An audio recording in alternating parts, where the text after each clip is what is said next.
வணக்கம். சற்று முன் கிடைக்கப்பெற்ற மிக முக்கியமான செய்தி ஒன்று வெளியாகி உள்ளது. துணை முதல்வர் உதயநிதி ஸ்டாலின் அவர்கள் மீண்டும் வாய் கொழுப்பால் தற்பொழுது தர்ம அடி வாங்கியுள்ளார்.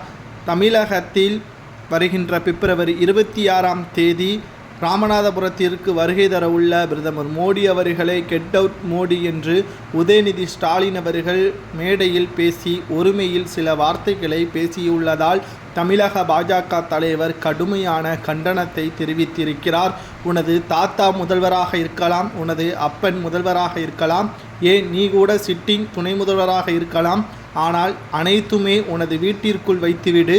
பாரத பிரதமரை ஒருமையில் பேசினால் நிச்சயம் நாங்கள் பொறுத்து கொள்ள மாட்டோம் என்று தமிழக பாஜக தலைவரும் தற்பொழுது தமிழகத்தில் அண்ணாமலை அவர்கள் அவரும் துணை முதல்வரை ஒருமையில் பேசியிருப்பதால் இருவர்களுக்கிடையே மோதல்கள் வெடித்துள்ளது. இதனால் தமிழகம் முழுவதும் தற்பொழுது திமுகவினர்கள் கடுமையான விமர்சனத்தை பாஜகவினர்கள் மீது முன்வைத்து வரக்கூடிய நிலையில் துணை முதல்வர் உதயநிதி ஸ்டாலின் அவர்கள் செய்த ஊழல், குறிப்பாக துணை முதல்வர் பதவியை பறிக்கக்கூடிய வகையில் உள்துறை அமைச்சருக்கு அண்ணாமலை அவர்கள் பல்வேறு கடிதங்களையும் அனுப்பியுள்ளார். இதனால் உதயநிதி ஸ்டாலின் அவர்கள் துணை முதல்வர் பதவி நிச்சயம் பறிபோகக்கூடிய வாய்ப்புகள் இருப்பதாக தகவல்கள் தற்பொழுது வெளியாகியுள்ளது. ஏற்கனவே அண்ணாமலையுடன் மோதிதான் செந்தில் பாலாஜி அவர்கள் 15 மாதங்கள் சிறையில் இருந்ததும் குறிப்பிடத்தக்கது.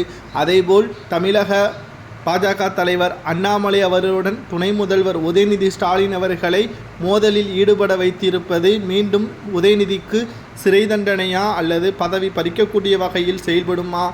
சனாதன பற்றி பேசி ஏற்கனவே உதயநிதி ஸ்டாலின் அவர்கள் தர்ம அடி வாங்கியுள்ள நிலையில் பாரத பிரதமர் மோடி அவர்களை பற்றியும் அவதூறாக பேசியதன் காரணமாக தமிழக பாஜக தலைவர் அண்ணாமலை அவர்கள் இனி சும்மா இருக்க மாட்டார். உதயநிதி ஸ்டாலின் அவர்களது பதவியை பறிப்பதற்கு உடனடியான ஏற்பாடுகளை செய்துவிட்டார். இரண்டாவதாக நிச்சயம் சிறையில் அடைக்கப்படுவதற்கான முயற்சிகளிலும் ஈடுபட்டு வருகிறார்.